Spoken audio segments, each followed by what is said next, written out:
Right, hello there everyone, welcome back to James Redmond TV. I had to do a little change to the intro because I don't know how to do like the transition into the show the way I can do when I do like a normal non-live video. But welcome back to James Redmond TV and welcome to a live Redmond Roundup where we've got loads to delve into. But I think we need to address the elephant in the room, and that the fact that this is my first video in about 10 years.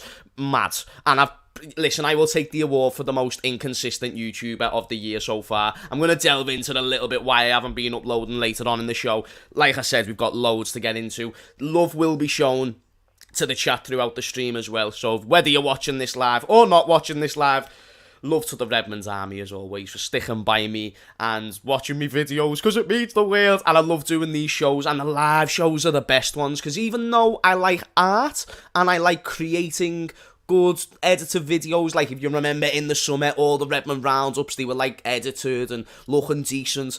I loved that, but I love these twice as much because I can interact with the chat and it just gives a bit more, I think, authenticity, do you know what I mean? Because there's no editing, there's no cuts on none of that BS.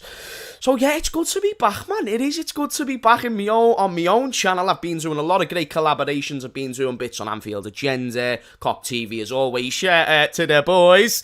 But we're here. We're back with the Redmond's Army, things that you absolutely love to see. Shout out to all the mods that are just here after time. Really, like the amount of love that the mods show on this channel. It's why I call you the greatest squad of mods in the world. Like if we were to do a 5-a-side, 7-a-side, 11-a-side, best believe we'd be the most dangerous team because the Redmond's Army is undefeated. And this is a new show. I haven't even explained what the show is, and it's not really organised at all. It's just a show where in the future I plan on getting guests on. So while I'm live, I'll always start off with just me, but then I'll introduce people throughout the show. We'll get guests. Got the Arsenal game coming up soon, so we'll probably get an Arsenal fan on this show as well. I look on doing these live Redmond Roundups because I've already planned on doing this show anyway, so I've had some thought around 2 times a week, and then other content will float there and there about throughout the week. But this is the guaranteed shows. So it's Friday today. The next one will be on Monday, and they should always be on a Monday and Friday. But I'm not too sure. That could vary if there's a game on Friday or whatever it may be. But like I said, shout out to everyone in the chat. We've got loads to get into today, people, because as you know, I haven't uploaded for ages. Therefore, we've got quite a bit to catch up on. Some of the topics that consist in this show today is, I heard about yesterday some Mane injury news, which just absolutely made me poo my pants because we do not want any more injuries, especially with the fact Mane's been on form. Where is Mini Mane? Here he is, the sexy Todd. You haven't really seen much of Mini Mane this season, but another investment in the summer along with Mini Mo, which is probably why he's back in form, because these seem to be the little magical statues. So we're going to touch on that, talk about whether that's serious or not. Let's hope not. Steven Gerrard joining Aston Villa. There was rumours of Frank Lampard going to Norwich City, which have kind of been shut down, but we'll still touch on that because I'm intrigued to know what Frank Lampard's going to do next, to be honest. And this is a football show, not just Liverpool. But then we go back into the Liverpool stuff with Michael Edwards leaving the club. We've obviously got to touch on West Ham and a bunch of other things. I'm looking on doing a little Q&A at the end of the show. We'll see how long the stream is. Like I said, these aren't really planned. They could be an hour, they could be 2. So just thank you for taking your time out your day. Grab a cup of tea and let's get into it. It's going to be boss, mate. It's going to be boss. Already, Roslag coming in with the questions. James, do you see the difference between Liverpool in 2019 and 2021? We used to play direct passes, and in 2 passes, we used to be 1-on-1.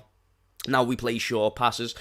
Roslag, it's interesting that you've just said that, and I'm going to touch that more on when we get into the West Ham game, because I'd like to touch on what are the differences with Liverpool this season. Why are we leaking goals, and will this impact our hopes of the title charge and, you know, being in the title race in May, and not only being in the title race but winning the damn thing, because when you're Liverpool Football Club you obviously want to go ahead and win that competition for sure.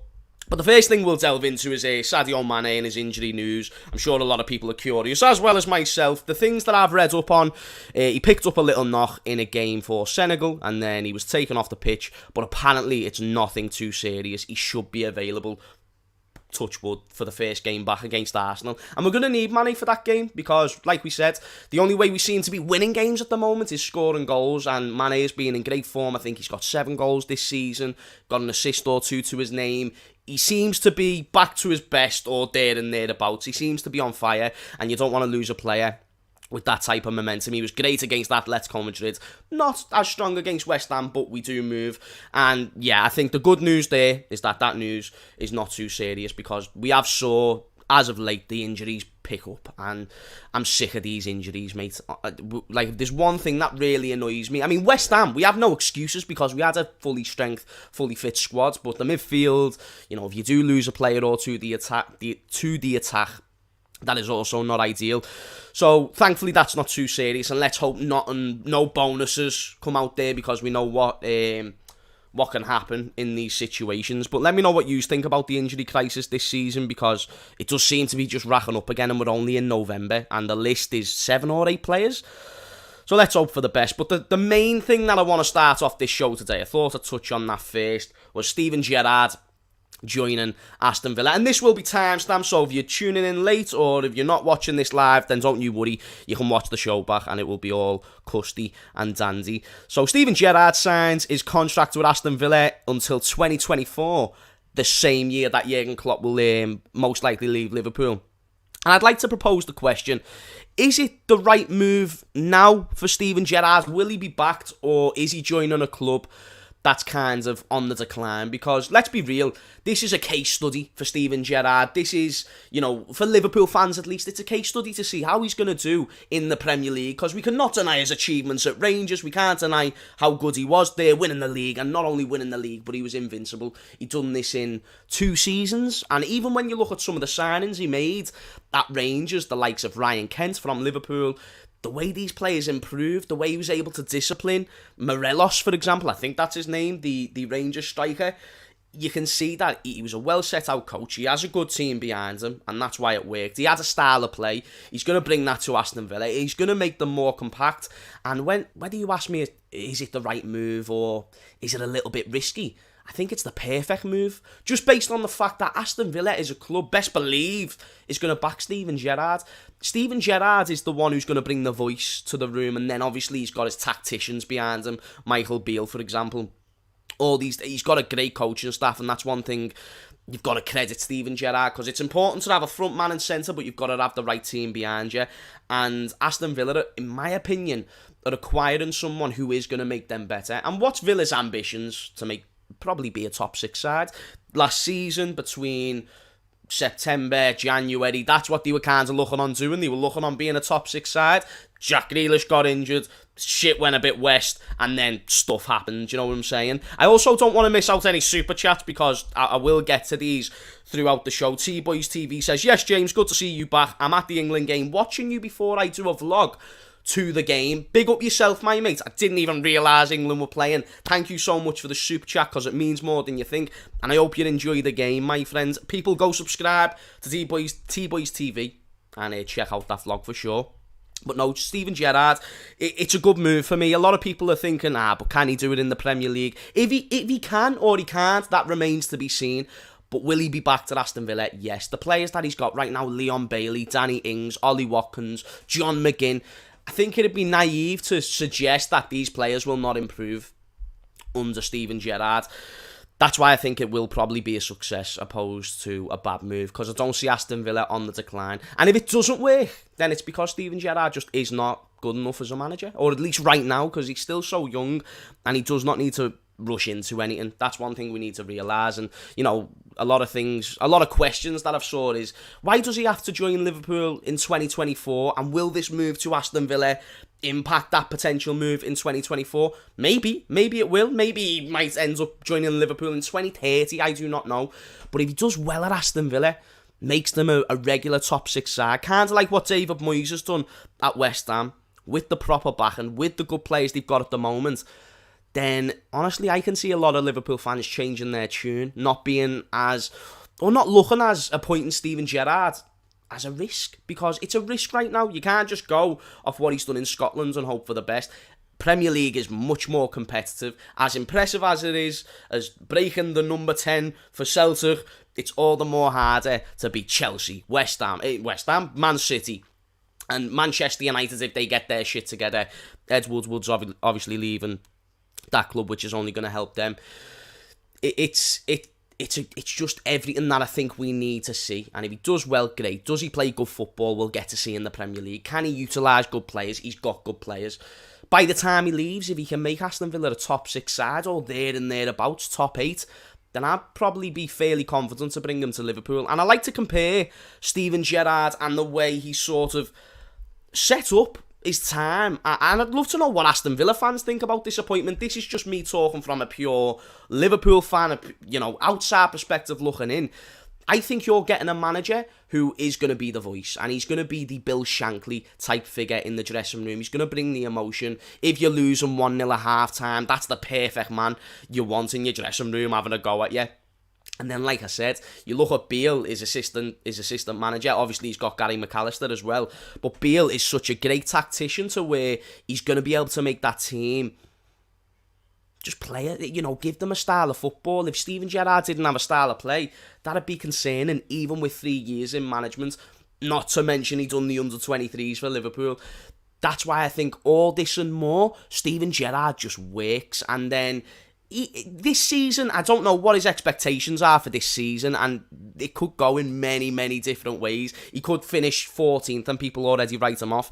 Aston Villa sits 16th as time of recording this video. There's no guarantees that they 100% stay up, but they should. So if he goes down, best believe he'll be sacked, and best believe that will be an underachievement.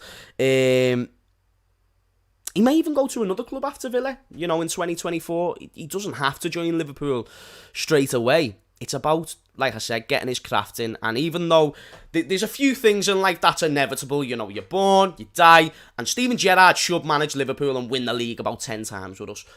But it doesn't have to happen just yet. And that's all I want to see. So I'd like to propose the question to the chat once more. Do you think it's going to be, if you had to make a prediction, by the time it gets to 2024, do you think Gerrard will have done a good job at that point? I'd love to know some of your thoughts. Rosslad says, personally for me, Ten Hag, Ajax manager, is a better replacement for Klopp. I would not be opposed to that. But Rosslad, I'd like to ask you, do you think if Gerrard goes to Aston Villa, let's say this season gets top 10, next season top 6, and then does it again, by that time Jurgen Klopp leaves, plays good football, got a style of play, would you maybe change your mind? Because you don't know what Ten Hag's going to do in that time as well. Maybe he's going to go to a bigger club and be settled there. We honestly do not know. Also, thoughts, Hammers, on Aguero retirement early. Someone remind me of that question at the end of the show, because that's so upsetting. I hate seeing stuff like what I saw about Sergio Aguero, one of the greats of the game, one of the greatest strikers to ever grace the Premier League, not to mention the longevity, not to mention 5 Premier League titles, just an absolute beast of a specimen, and it hasn't gone well for him at Barcelona, but all my best wishes do for sure go to him. Jack Rose, shout out to Jack Rose, long time no speak, my mate. Gerrard's done wonders at Rangers, earned the move to Villa, and now just needs to earn the move to Liverpool. And that's what this is for Liverpool fans. Does Gerrard earn the right? Because just because he's Steven Gerrard, this is why we're so fortunate to have seen Ole Gunnar Solskjaer at Man United, or Frank Lampard at Chelsea, and even some aspects, look at Kenny Dalglish the last time he was the manager of the club. Won a trophy, but it weren't the greatest. You knew he wouldn't have been able to take us further. It was just for the there and then. Gerrard, can he take us further? That's what this job will probably be able to say for us. RS says Gerrard to Aston Villa can be interesting because Aston Villa is in the mighty prickle, even though they've gotten a decent squad, yet they're not delivering. This is where I'd like to bring up how much of that is due to the squad they've got and how much of that is due to Dean Smith. Because bear in mind, Dean Smith hasn't just had a bad season, and that's why he's got sacked. He did have a poor second half of last season. Villa were losing loads of points. I swear they were in the top 6 around January. Then Grealish gets injured and they lose a little bit of that momentum. Was they relying on individual brilliance? And was we maybe, as Premier League fans, overrating Dean Smith for that reason? I think that's a possibility. I'm not saying he's a terrible coach. Done good things at Aston Villa. Beat us 7-2, do you know what I mean? Give us an arse whipping. Still though, I think Steven Gerrard can do alright. I think he can do alright. Leon Bailey, like, look at what he done at Rangers and the players that he made better, like Ryan Kent, etc. Leon Bailey, baller. Danny Ings, goal scorer. Ollie Watkins, goal scorer. Best believe he's going to know how to get goals out of them. John McGinn, he's basically like a much shitter version of Steven Gerrard. A well shitter, but he's still got the passion. He's got good attributes, and he's going to be the heart of that team. Even a goalkeeper like Emi Martinez, Tyrone Mings. I think it's a good setup there, and I think if you give them sound players, a good coach, you can do wonders, because there's loads of teams in the league who don't have a good coach, and even if they've got slightly higher quality in their possession than you, doesn't mean they're going to finish higher, because you know how to win football matches, you know how to handle certain situations, and I think Steven Gerrard, not only in the Scottish League, but he had a good Europa League run last season as well. I believe he can showcase that. Some people are talking about Lampard. We're definitely going to talk about Lampard as well. No doubt about it. Just thinking as a hypothetical, what would you think of Roberto Mancini after Klopp as manager? Mancini's sick. I like Mancini. I'm a huge fan, especially with what he's done with Italy. Obviously, he's got experience in the league as well. But would he be the man for Liverpool? I'm not too sure. I can see him more as a cup competition manager. Did he win the league with Manchester City? Mancini. That'd be very interesting. Let me know in the chat if he did. I know he won the FA Cup, because I remember that video with Joe Hart and Adam Johnson where he was like, what did he say again? It was something crazy, lad. It was like, it's decent. It was fucking mad. It's just like, do you know videos that just don't age that well? It was one of them. But Mancini, great coach, and I loved what he done with Italy, you know what I mean? Made them really a difficult team to beat. But in terms of the football that he plays, I don't think it's overly exciting, but he does get results. So it depends what you want. He wouldn't be my number one choice unless he goes to a different club and does boss. If he goes to a team in Italy, or say if he returns to the Premier League, maybe. Can we convince Klopp for a contract extension? I don't think it's possible. I just think he'll want a break. You know, you've got to bear in mind when we signed Jurgen Klopp the first time round as well, he wanted a break for longer, and then he just jumped right into the Liverpool job because it was a match made in heaven.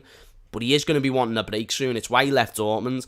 I don't see it happening. But I also do not rule out Klopp leaving and then coming back. I think that's also a possibility. He loves it in Liverpool. If he had a year off, sounds, and we could go and get Pep Linders in the meantime. I'd love Pep Linders. Again, Steven Gerrard to Liverpool.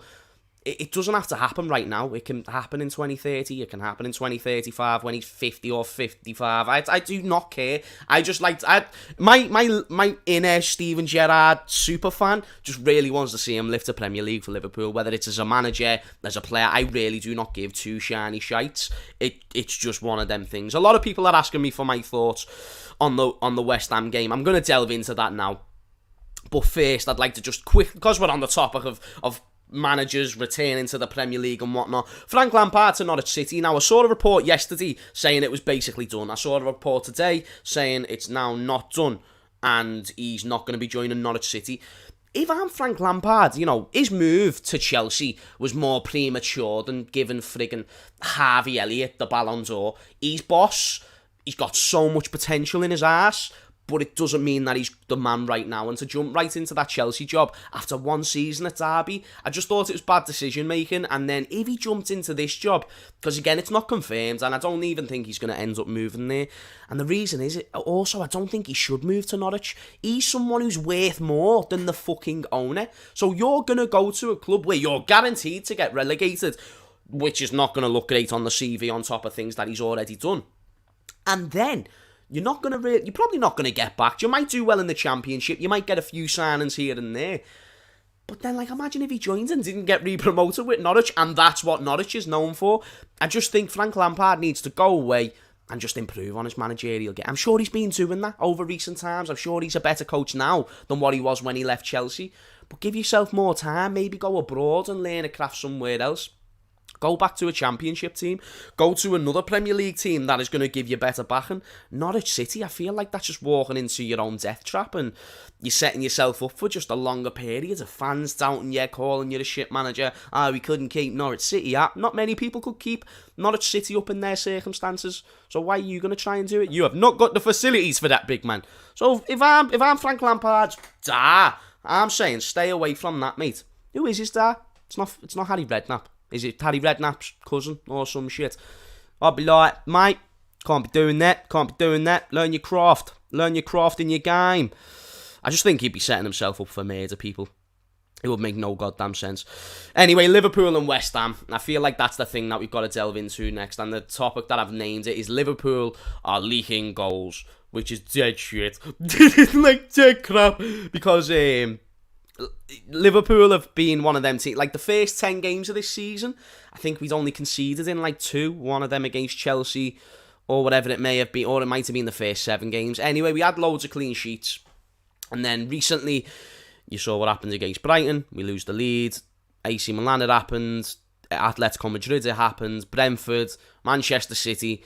We've been leaking goals, and does this mean that we're going to be out of the title race? We're not out of the title race now. That'd be ludicrous, because we're not the only team who's not looking perfect.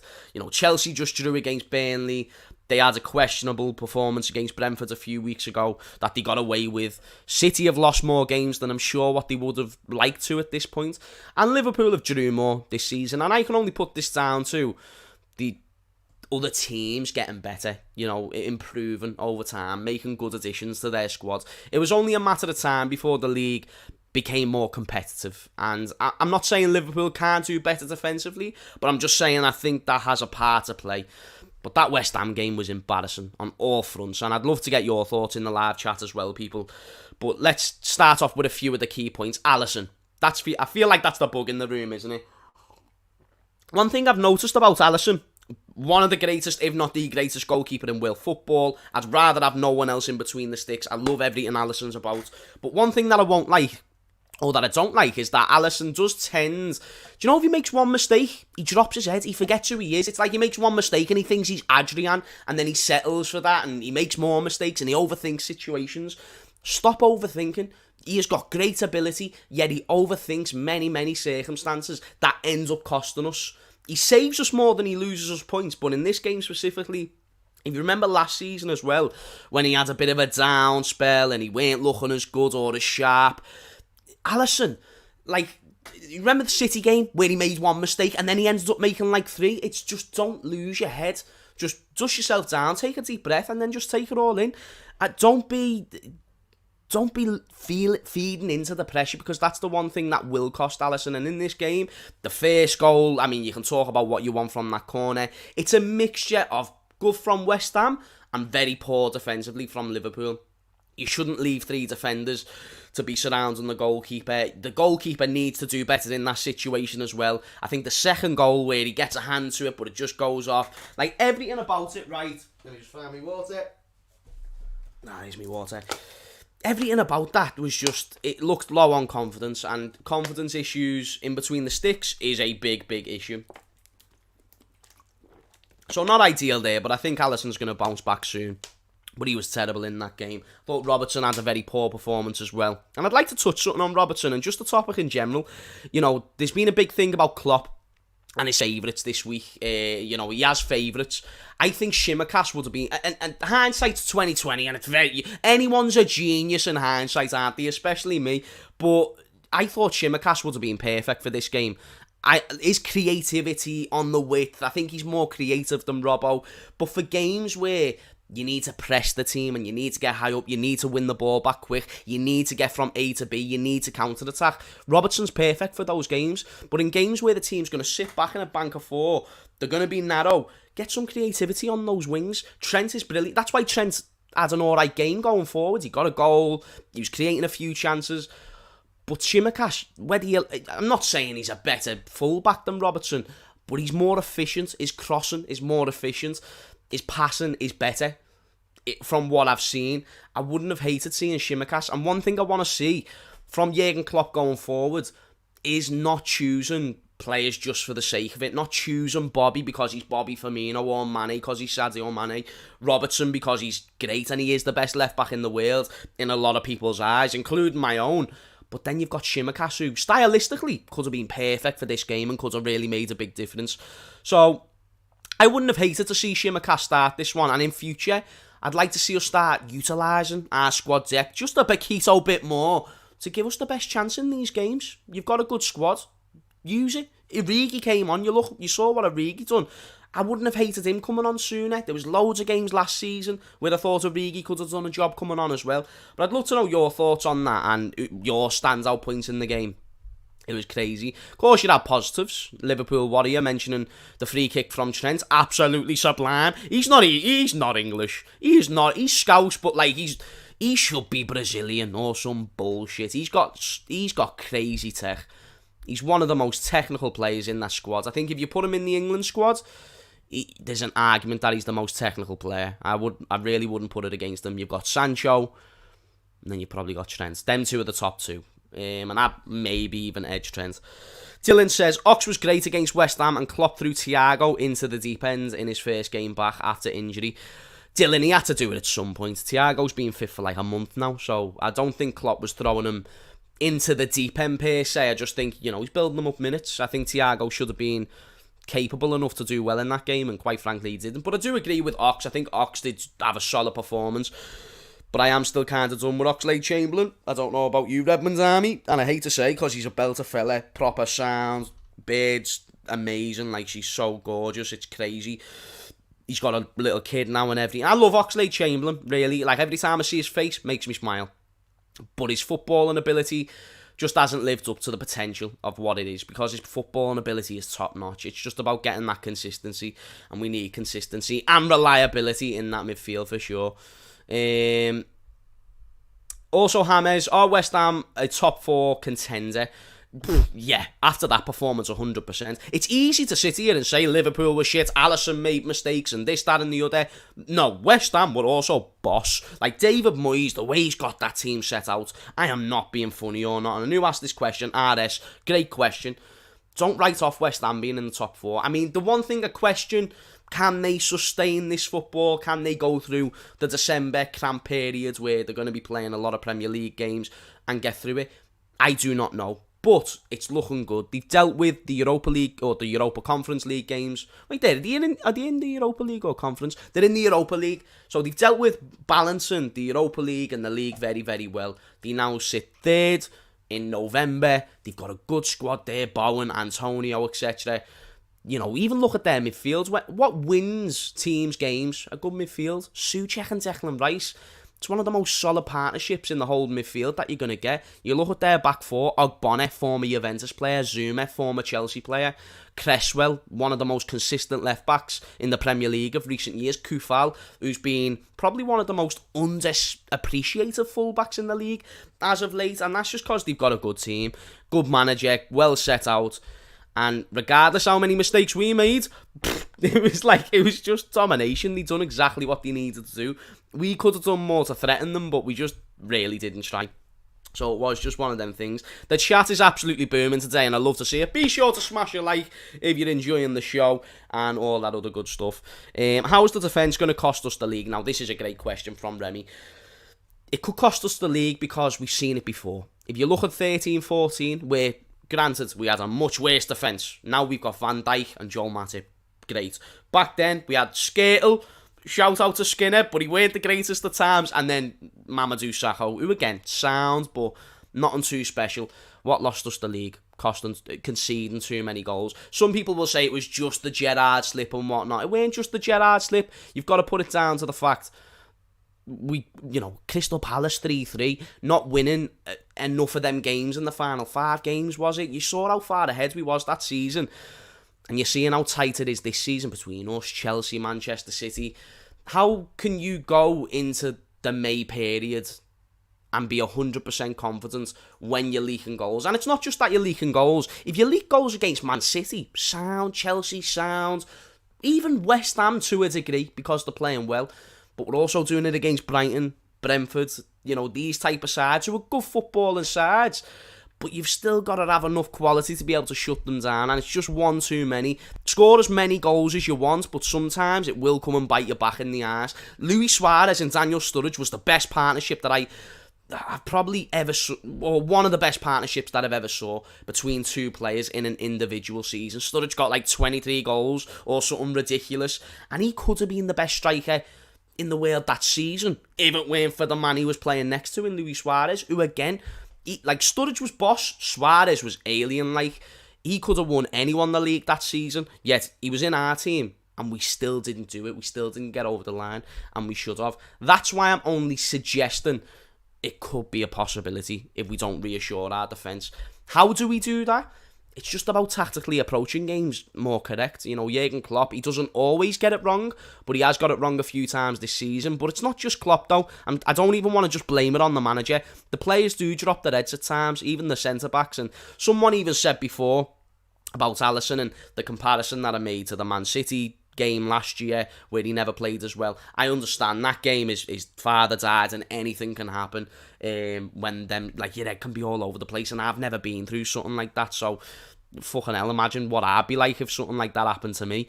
Alisson is a warrior in his own right, but just like, you know, this game, for example, against West Ham, making one mistake and then making another two, they're the stuff that you need to avoid. You know, Virgil van Dijk was on smoke in this game. I thought Matip, as was just very average, to say the very least, you know what I mean? Like, he could have helped Alisson more for the second goal. Moments like that, individual mistakes, you can't be doing that. I don't care how good the team is, in terms of well set out and whatnot. You've got to be more aware, you've got to be more on the ball in them moments, and we just wasn't. We was just not. Esther says, James, when I said Liverpool need to keep a clean sheet, you laughed at me. Well. Do you know what, Esther? I do not remember that, yeah? And I believe you. And that's because I'm stupid and I know nothing about football. 1 sec, Hughes. I just need to go and answer the door. I'll be 10 seconds. Can't believe this. Wait there.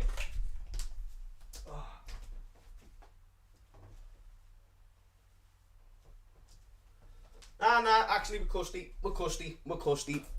We're alright. My ma's going to get it, so we are all Gucci. What was I saying there? Yeah, Esther, you had a good point, and maybe that's because you just had a better insight to West Ham than I did. By the way, the hair is looking as dreadful as my consistency has been, because I got out the shower before and now I'm sweating a little bit, so it's kind of like sticking to me and it's looking all greasy. But I had like a training session before this, so when I finish the training session, I go ahead, do me damn thing, and now I'm sweating for some bizarre reason. I need to get into shape, man. I'm a fat motherfucker. Need to start losing these calories. Do you think Origi should start? Says Adum. Regularly? No. More often? Yeah, I'll be sound with that. Divock Origi, that was a great goal. Another positive to take in the game. On top of Trent's amazing free kick, Virgil van Dijk's world-class performance, and then Origi as well coming on and just doing the damn thing. That's what he can do. He's a good striker. He's a proper finisher. I've always said he's arguably the only real striker at the club. Bobby Firmino's a false 9. So otherwise, who have you got that's an out-and-out number 9? Divock Origi. Every time you give him a string of games, he's someone who can show a moment of quality. If we brought on Origi earlier, you do not know what can happen. You've also got to shout out Mane in the last game against West Ham. I was praising him about how he done against Atletico Madrid, but then you saw him against West Ham missing big chances again. He needs to get that out of his game, and it's just these individual moments. Liverpool as a whole, we're getting the chances and we're doing enough to at least draw against West Ham, even though they could have beat us 5 or 6.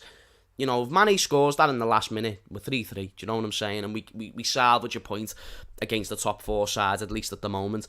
And he missed the chance in the big moment when he shouldn't have. So in them type of moments, if Mane is doing that on a consistent basis, or Firmino, then yeah, give Origi a chance. I don't know why he doesn't get given more minutes. It's crazy to me. Absolutely crazy to me. People, don't spam in the chat. Obviously, the mods will get onto that, but I'll get round to your questions, and if I don't answer your question, then it's probably because I'm going to touch on it later on in the show. Can't wait for your matchday vlog when Gerrard returns. Going to be quite an occasion. Nah, that is going to be an occasion, to be fair, and that's at Anfield, isn't it? Of course, yeah, that's at Anfield. That's going to be mental. I'm going to be cheering Steven Gerrard. Like, even if we lose that game, best believe I'm still chanting Steven Gerrard all the way. Steve Gerrard is our captain. Steve Gerrard is a Red. Steve Gerrard plays for Liverpool. Scouser, born and bred. Right now, I'm going to ask you a question. If you had to put money on it, right now, everything in your bank account, however much or little that may be, yes or no, do Liverpool win the Premier League? Based on what you've seen with the goals that we've conceded, but also being a monster at the other end of the pitch. Get it in the comments. Will Liverpool win the league this season? If you're putting your money on it. Because let's be real, we're not out of the title race. But I'd like to see if people... And luckily, this is only hypothetical and you're not actually putting your money on the damn thing. But mate, it's a shaky one. A lot of people are saying no. That's a big surprise, I'm not going to lie to you. That's a huge surprise. Literally everyone in the chat is saying no. Dylan says no, Bol says no, Aaron says no, Esther says no, RS says maybe. We don't do if buts or maybes. We do absolutes or want a yes or no, RS, and don't be sitting on the fence. You're funny. If I had to say the same, I'd probably say maybe. I'm not going to lie. I'm not saying yes or no. I'm just going to be like, maybe. RS, have you got any room on that fence, mate? Because I'm sitting on it. I am sitting on that fence till May. I do not know. This league is crazy. Chelsea, like I said, they've shown games where they can create. Chelsea create chances. Like, let's not get it twisted. They create goals, and that's why some games they look amazing. But then there's games where they just don't put their chances away. Man City, they have got the ability at any given point to just go on a 20-game winning streak and being boss. Will Liverpool do the same thing? Maybe, but there's no guarantee. There really isn't. And if we keep leaking goals like the way we have, I can see a 13-14 happening all over again. Being in the title race till the end, just not having enough. And we've already drew 4 games this season. We lost 1. In the season that we won the league, didn't we draw 7? Was it 7 games? I don't know. And I don't like comparing it to them seasons, because what did we have to achieve? 97 points? Oh, no, 99 points to win the league. We got 97, and even that weren't enough. Like, I just think to myself, how the fuck is it going to be like that again? It's not going to be 97 and 99 points. But still, though, we're in November. There's way more time to go. So much time for things to change, get more injuries. Like I said, we're talking about this injury list. There's factors, Salah and Mane leaving on international duty. It's not in our favour, is what I will say. We're not going to probably buy anyone in January to really bolster the squad. City could, Chelsea could, because they've got the facilities to do so. Liverpool, we know they're not going to buy no one. They might buy a Jag forward on loan for 6 months to replace Mane and Salah while they're gone. Otherwise, I think we'll just still persist with Minamino and Origi during that period. It's not in our favour, to say the least. I'd love to know what neutrals think. So if you're watching this live or not watching this live, leave it in the comments, man. If I had to say a favourite and I'm putting my money on it, I'd probably edge Man City. Just over the course of a season. I know they haven't had a great start, but over the course of the season, they're the team that I know will go ahead. Like Champions League, I think Chelsea have a much increased chance of winning that competition in the Prem, because I think they're more of a cup team. Man City, they've got the ability to just outplay any team on any given day. Even when they lose, like they're probably still going to be, like, in some ways the better team. If Klopp gets into an argument with Gerrard in Liverpool v Villa, who are you going to back? Oh, Klopp all the way. Like, if Gerrard starts chatting shit, he's the enemy for that 90 minutes. I really do not give two shiny shites. And the way I look at Gerrard and the way I hold him as a legend, Klopp is a very similar, even playing field. And he's actually my manager. So, yeah, I'm going to be backing Jurgen Klopp. That's a silly question. RS says, I think it's going to be Chelsea, more like 18-19 season, but closer. Mitchell says, Klopp, Gerrard straightener, who you throwing a snaky digger. I'm just staying out of that one. I'll be the one who tries to break it up. I'm like, boys, come ahead. You know what I mean? We all want the best for Liverpool, don't we? Gerrard, Stevie, hand us these points, fella. Because imagine if we lose the league by 3 points and Aston Villa beat us. Touch wood, touch wood. Steven Gerrard will fully be a villain. The Bad Elf says we won't need anyone in January. Minamino will step up. But can you guarantee that, though, the Bad Elf? Because I like guarantees. I like absolutes. You know, like, you've probably seen the video. You know that Minamino, even though he's been great, the Scouse Samurai, our Samurai, sick man, will he have enough quality to replace Salah over 8 games? Mane over 8 games? I hope so. But is that a guarantee? I'm not too sure. And even still, you're left with Firmino, who at the moment, as we speak, is injured. And we're in November. He's out for like 6 weeks. So there's a chance we could end up with no Mane, no Firmino, and no Salah. And you're relying on Origi and Minamino.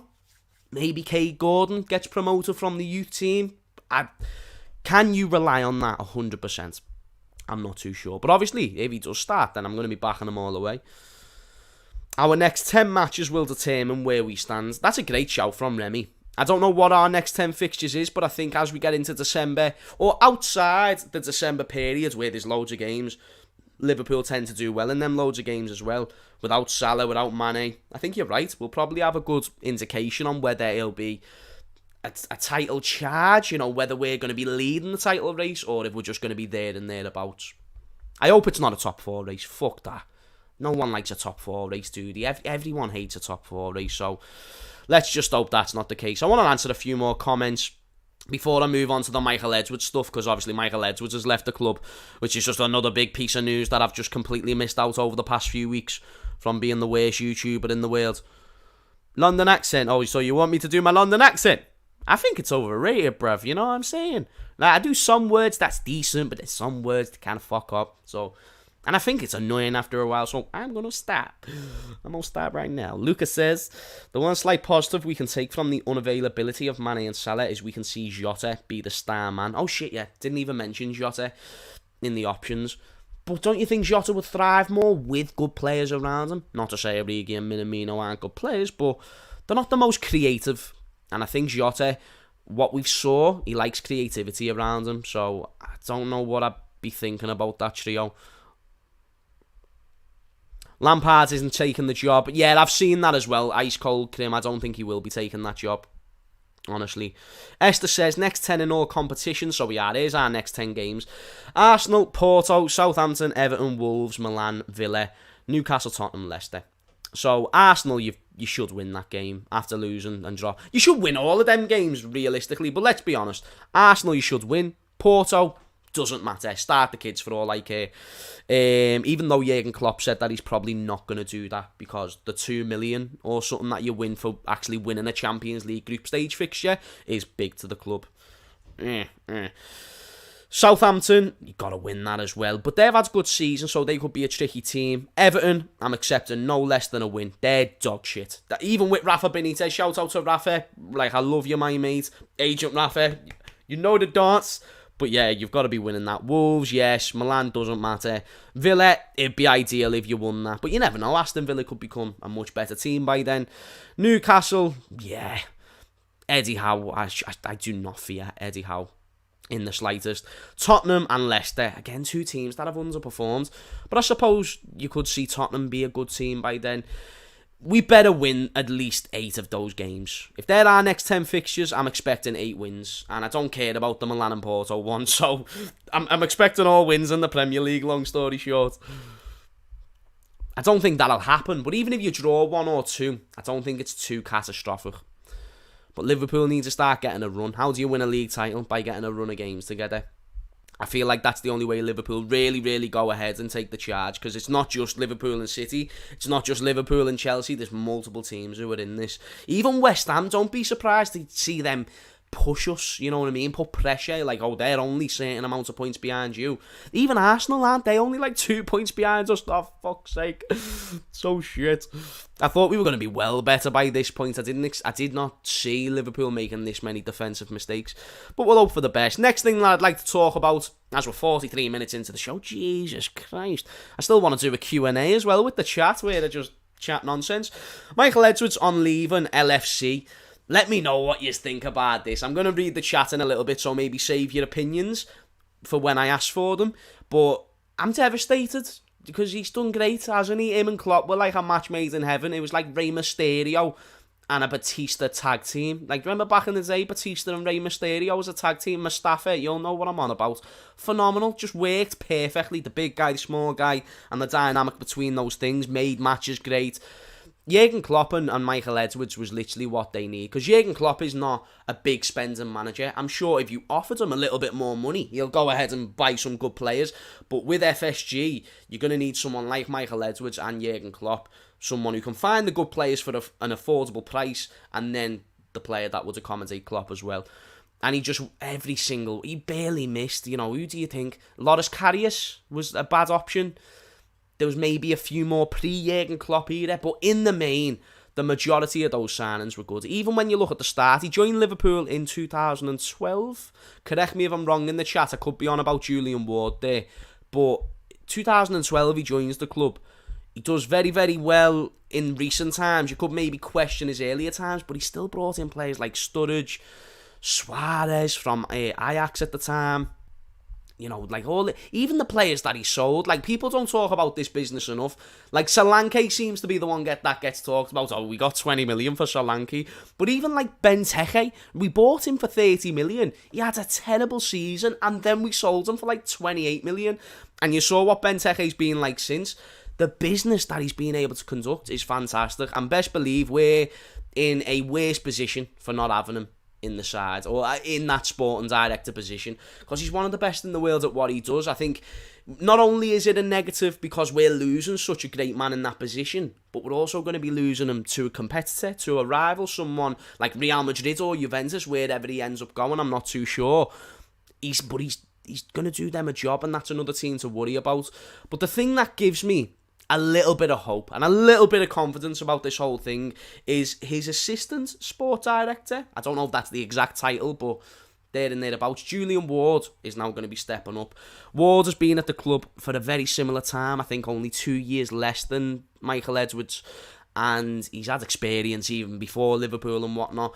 I'm glad we're keeping it within the hierarchy, because he's worked under Michael Edwards, so he's going to know his methods and ways to look at and find players and scout players. That's something that I do like, and that's something that I think Julian Ward will be able to add to it, because I wouldn't like to just go and get some random fella who knows nothing about us. We don't know much about him, and then we're taking a risk. I don't think this is that much of a risk. So if you are going to lose Edwards, and remember, this is Edwards' choice, then yeah, get someone who knows about what Edwards does. So I'm sound with that, mate. There was a link, weren't there, that we were going to get the fella from Dortmund who's leaving and whatnot. Even like that would have been sound, but it wouldn't have been my number one choice. And you know what? I'm actually about to give FSG a little bit of credit, because I don't do it a lot, and it's because they don't deserve it, but in this case they actually do. You look at Manchester United, who've got terrible owners, but they'll invest, but they don't really make the best decisions. They don't employ the right people in the right positions. Like Ed Woodward as their sports director, bollocks, like such a terrible person to have in that position. FSG gave us one of the best. They literally said, you're the man for the job, and it worked out perfectly. So Edwards, he will have just as much, or well, maybe not as much as Klopp, but he's going to have a lot to play on that Premier League that we won for the first time in 30 years. He's had a lot of involvement for the Champions League that we won as well, and he is going to go down as an iconic figure for Liverpool Football Club. So let me know what you think about the Michael Edwards stuff in the chat as well. Before we get into some of the questions, because I think we've basically delved into everything that I want to talk about. What a successful first episode of the live Redmond Roundup. Absolutely boss, mate. Yeah, the Q&A is next. I'd love to see it, but I still want to see a few things on Michael Edwards first. Karius wasn't even bad until his confidence got shattered in Kiev. He was. Like, he weren't great. And we only bought him for 4 million. So the fact that he still was a flop. And the thing is, you can say besides Kiev, but Kiev happens. So, like, I get what you're trying to say. And I'm not one of these who hate Karius. Like, I don't mind him. He's human. You can make mistakes. But he weren't a good signing. Probably the worst that we've made in the last decade. Literally cost us a Champions League. But it's fine. It's fine. What do you think of Conte to Spurs?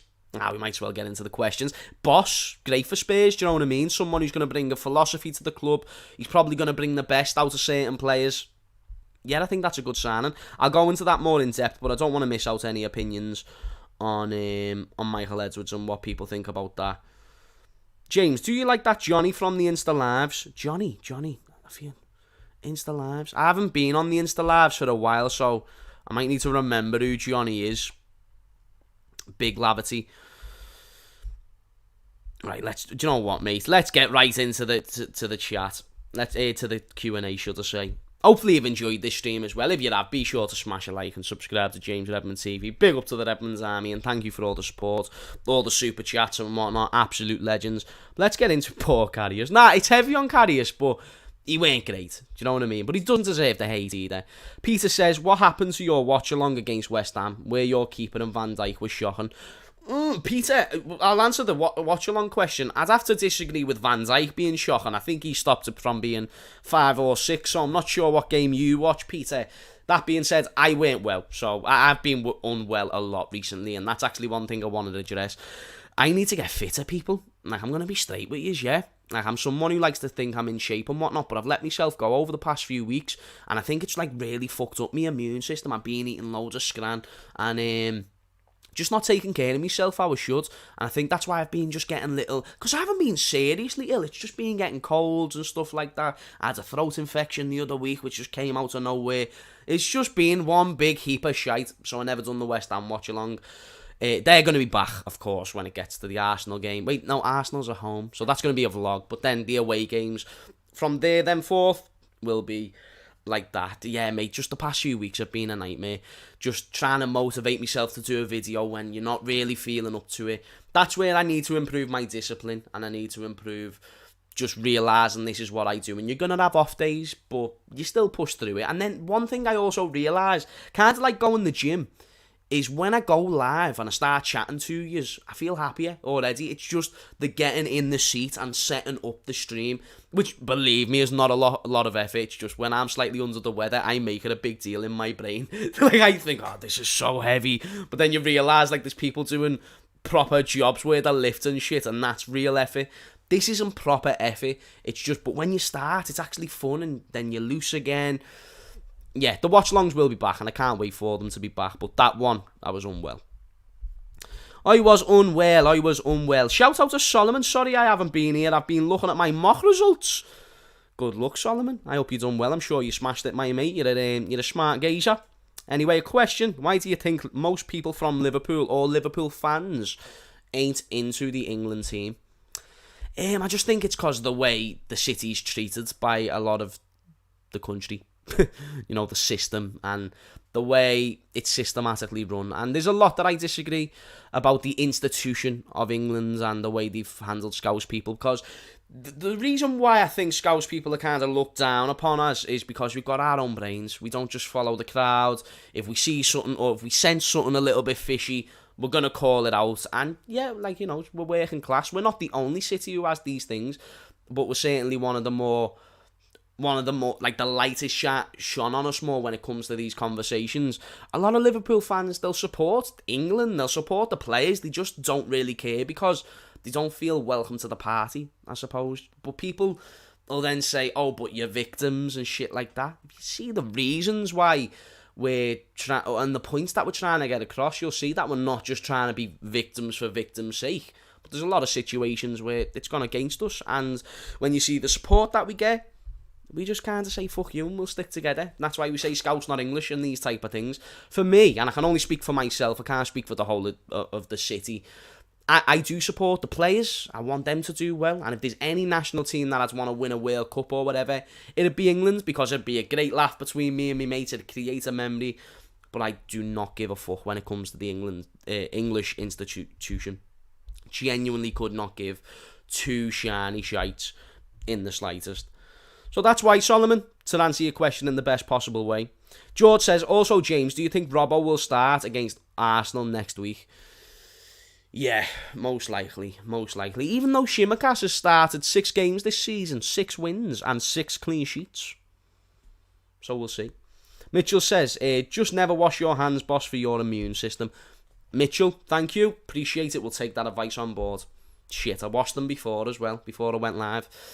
I fucked up. I fucked up, man. Need a slap on the wrist. Lad, what do you think of St. Maximin at Newcastle with his dribbling and speed? Under Klopp, would it work? St. Maximin would be an unbelievable player under Klopp. He brings so much directness to the team, a lot of excitement. Do you know, like the young fans of the club, they'd love St. Maximin because he's just one of them flashy players. He can create a goal out of nothing.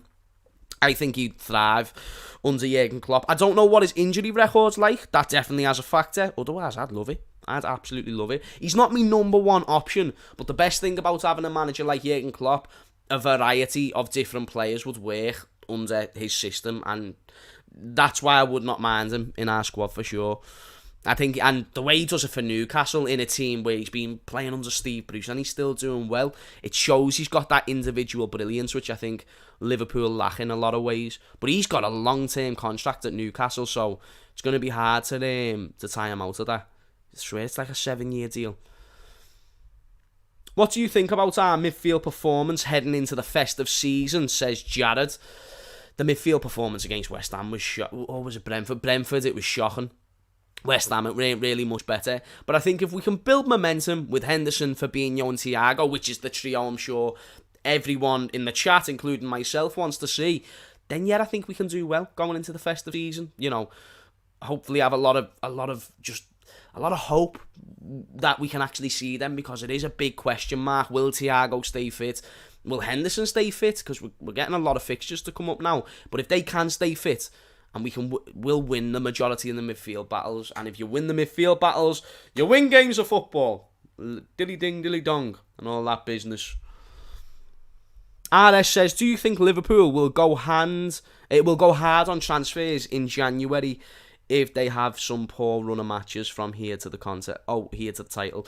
No, I don't think we'll be active in January. And we might make a signing or two, but that signing won't be worth more than 50 million. And I could see us doing a loan deal of some sort. I don't know what loan deal, but that's the feeling that I've got. But I certainly don't see us making any permanent signings. And if we do, no more than one. And if we was to make one signing, I'd probably suggest a forward. Even though we need a midfielder as well. But I think a forward with our circumstances coming up, a proper goal scorer is what we're going to need. Thoughts on Christopher Nkunku linked to Manchester City?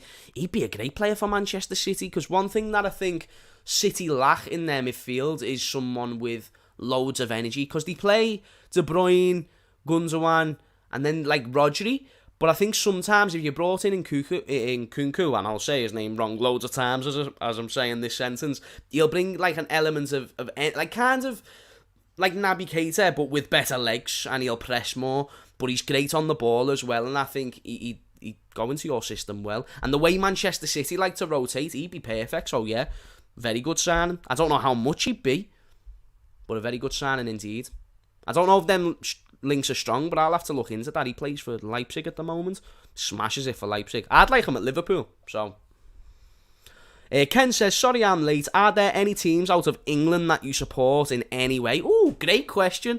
Mine's Borussia Dortmund. If there's one club that I'd like to win the Champions League, that's not Liverpool. I'd go with Dortmund all day. I love them to bits. I don't know if it's because of Klopp, but even before Klopp joined Liverpool, I love Dortmund.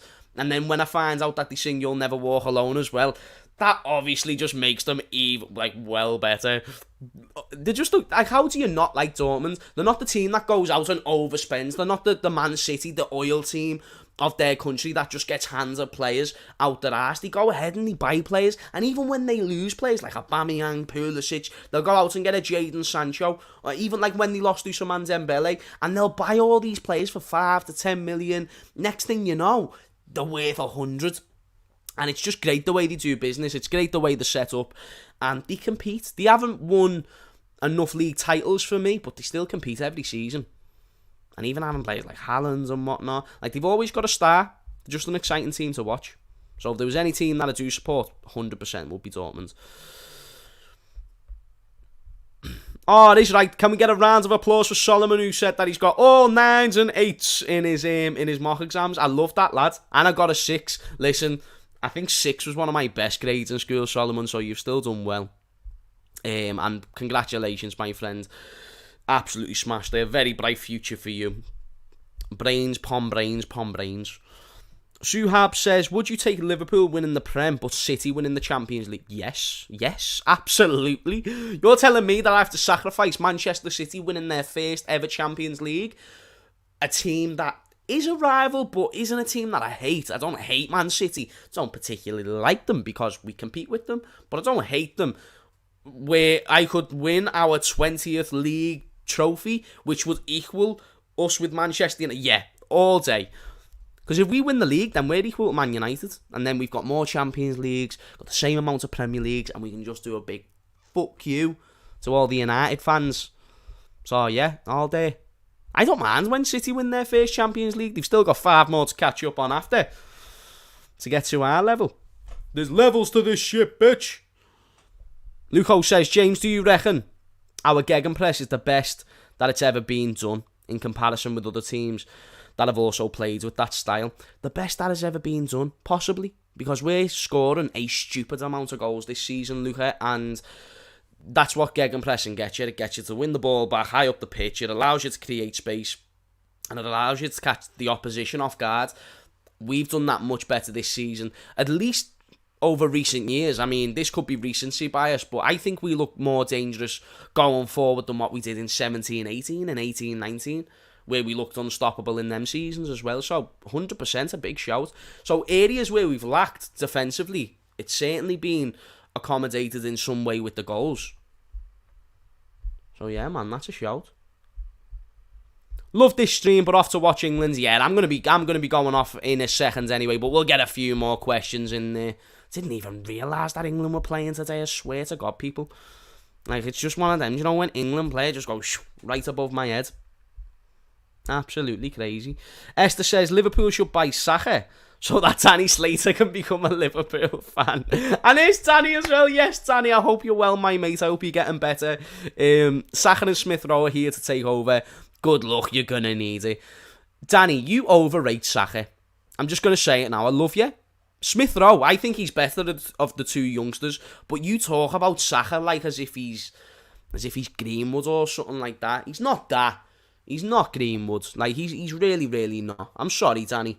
Like, me and my terrible hairline and my terrible hairdo could be upsetting you in this moment. But Saka, you overrate him to fuck. He's on your story like he's Messi. I click on Danny's story, yeah.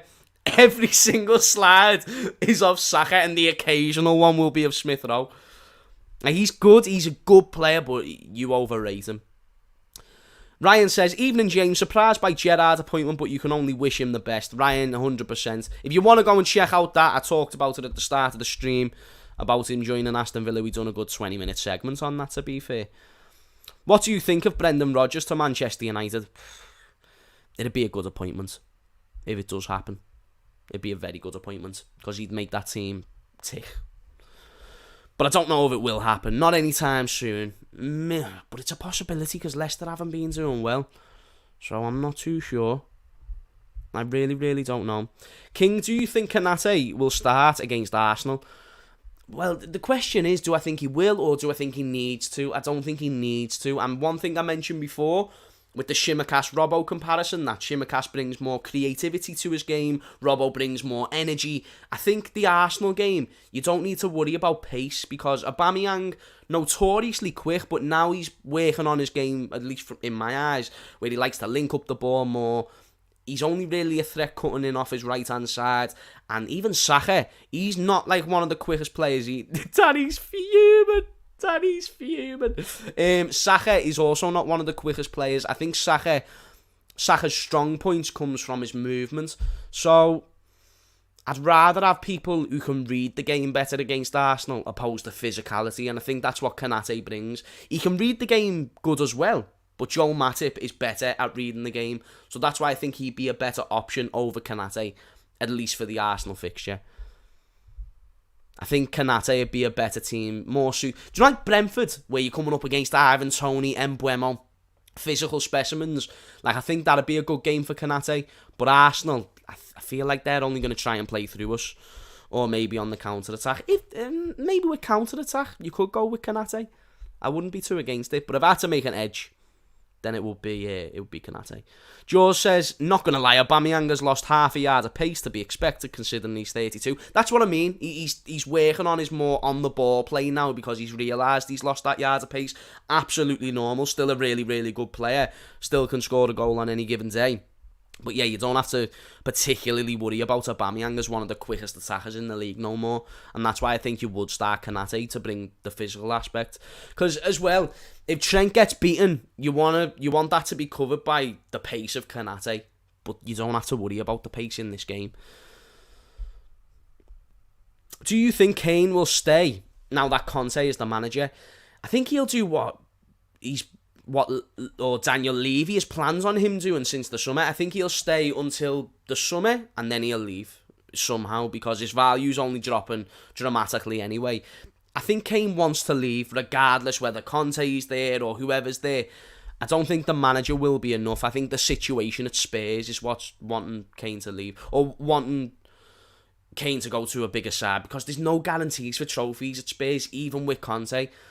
And plus, I don't think he just wants trophies at this point. I think he wants like Premier Leagues, Champions Leagues, and he's only going to get that at City. So I think the move that he wants is to Manchester City for sure. We'll answer one or two more questions, and then we'll end it there.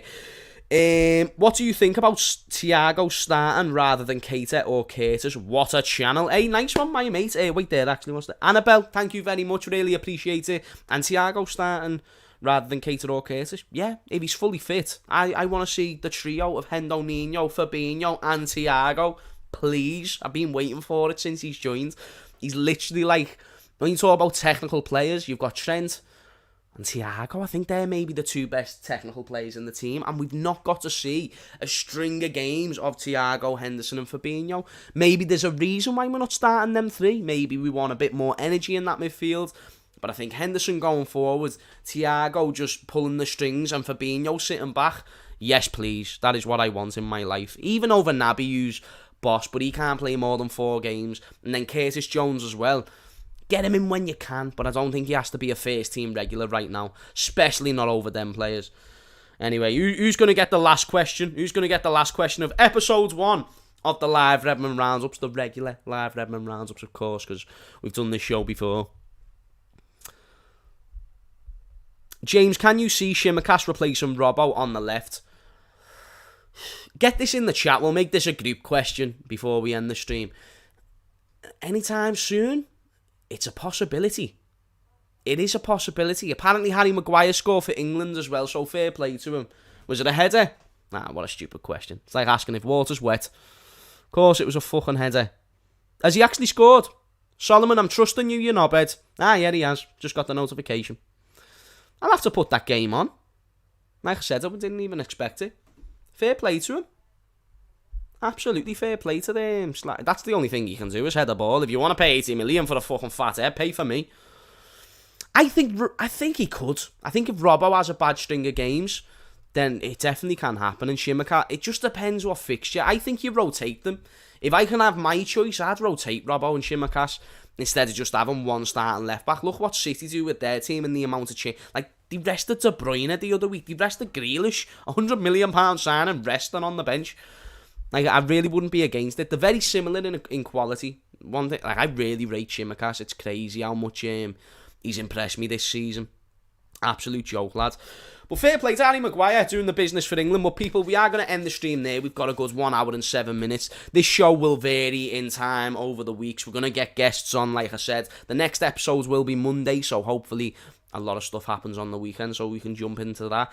This will just be one of those shows where anything can happen. We'll do quizzes. Like, do you remember that quiz that we done a few weeks ago? We'll do that. We'll talk about other teams opposed to just Liverpool. Today was very Liverpool-based because I've missed out on loads of shit. Gerrard going to Villa. Edwards going to Liverpool. Like I said, this will be time-stamped. You'll be able to see the banners and shit like that. So hopefully you've enjoyed it. I've loved it. I've really loved being back. I've probably been a bit shaky because it's been a while since I've hosted the show. But we are back. We are on track. And we are styling. And we are profiling, yeah? That is the episode 1 of the Redmond Roundup. Hopefully you all enjoyed. And I will see you all in a bizzle. Peace.